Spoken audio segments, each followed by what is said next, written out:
Hello everyone, কেমন আছো সবাই? আশা করি সকলে খুব ভালো আছো এবং সুস্থ আছো, এবং আশা করি পুজো সকলেরই খুব ভালো কেটেছে। এই ভিডিওটা হলো 26 সেপ্টেম্বর, অর্থাৎ আমাদের বাঙালিদের সেই দিন ছিল চতুর্থী। অ্যান্ড সেই দিনই আমরা কাতার থেকে ইন্ডিয়ার উদ্দেশ্যে যাত্রা শুরু করেছিলাম। যদিও আমাদের ফ্লাইট ছিল ওই দিন রাত্রি 9টায়, কিন্তু আমরা একটু তাড়াতাড়ি হাতে টাইম নিয়ে বেরিয়ে পড়েছিলাম এয়ারপোর্টের উদ্দেশ্যে। কারণ আফটার 1 ইয়ার আমরা ইন্ডিয়া ফিরছি বলে আমরা দুজনেই ভীষণ এক্সাইটেড ছিলাম। তাও আবার দুর্গাপুজোর সময়, যেটা প্রত্যেক বাঙালির কাছে একটা ইমোশন। এই দেখো, তোমাদের সাথে গল্প করতে করতে আমরাও এয়ারপোর্ট পৌঁছে গেলাম। আর এটা হলো কাতারের হামাদ ইন্টারন্যাশনাল এয়ারপোর্ট। চলো তোমাদের সাথে এয়ারপোর্টের বাইরের কিছুটা অংশ শেয়ার করে নিই। এয়ারপোর্টের বাইরের ভিউটা ঠিক এই রকম। আর আমাদের এয়ারপোর্ট তাড়াতাড়ি আসার আরও একটা কারণ রয়েছে, যেটা কিন্তু তোমরা দেখতে পাবে এই ভিডিওতেই। তাই ভিডিওটি কিন্তু একদমই স্কিপ না করে এন্ড অবধি দেখতে থাকো। এর সাথে বলে রাখি, তোমাদের যদি ভিডিওগুলো ভালো লেগে থাকে তাহলে অবশ্যই কিন্তু লাইক, কমেন্ট এবং চ্যানেলটি সাবস্ক্রাইব করে আমাদের পাশে থেকো। সো এবার আমরা এয়ারপোর্টের ভেতরে প্রবেশ করে গিয়েছি, অ্যান্ড আমাদের সমস্ত লাগেজ ড্রপ, সিকিউরিটি চেকিং, যা প্রসিডিওর থাকে সমস্ত কমপ্লিট হয়ে গেছে। আর এই হলো এয়ারপোর্টের ভেতরের ভিউটা, যেটা তোমরা অনেকবারই আমার শর্টস ভিডিওতে অলরেডি দেখেছো। অ্যান্ড তোমাদের ভিডিওর প্রথমেই বলেছিলাম না, আজ আমাদের এয়ারপোর্ট তাড়াতাড়ি আসার পেছনে আরও একটা রিজন আছে। চলো তাহলে এবার সেখানে যাওয়া যাক।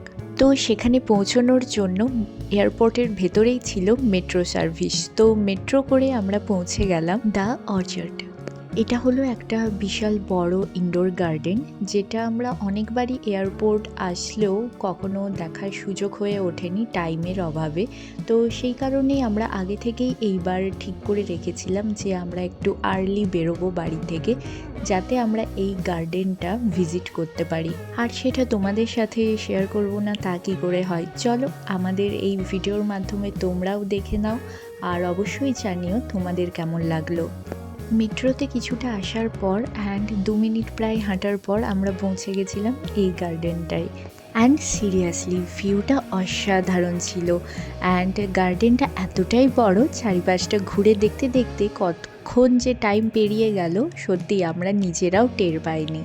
আর এই জায়গাটা ফটোগ্রাফির জন্য একদমই পারফেক্ট। আমরা তো বুঝতেই পারিনি যে আমরা এয়ারপোর্টের ভেতরে রয়েছি।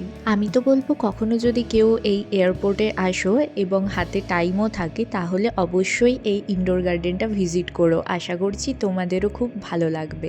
ওই দিন আমরা প্রচুর ফটোশ্যুট করেছিলাম, কারণ আমাদের হাতে এনাফ টাইম ছিল। আর তোমরা যদি সেই সব ফটো ভিডিওস দেখতে চাও বা তাড়াতাড়ি একটু আপডেট পেতে চাও, তাহলে তোমরা চাইলে আমাদের ইনস্টাগ্রামে ফলো করতে পারো। আমি আমার ইনস্টা আইডি এই ভিডিওর ডেসক্রিপশনে দিয়ে দেব। সো চলো, অনেক ফটোশ্যুট ভিডিও শ্যুট হয়ে গিয়েছে। এবার যাব আমরা ফুড কোর্টের দিকে, কারণ অনেকক্ষণ তাড়াতাড়ি লাঞ্চ করে বেরিয়েছিলাম বাড়ির থেকে। এবার এয়ারপোর্টে পৌঁছে সেখানে বিভিন্ন প্রসিডিওর কমপ্লিট করে এখানে গার্ডেনে এতক্ষণ ঘোরাঘুরি টাইম স্পেন্ড করে এবার সত্যিই একটু খিদে পেয়ে গিয়েছে। তাই এবার আমরা যাব ফুড কোর্টে। ও হ্যাঁ, তোমাদের সাথে তো এই বিউটিফুল ওয়াটারফলসটাও শেয়ার করা হয়নি। কি সুন্দর, তাই না?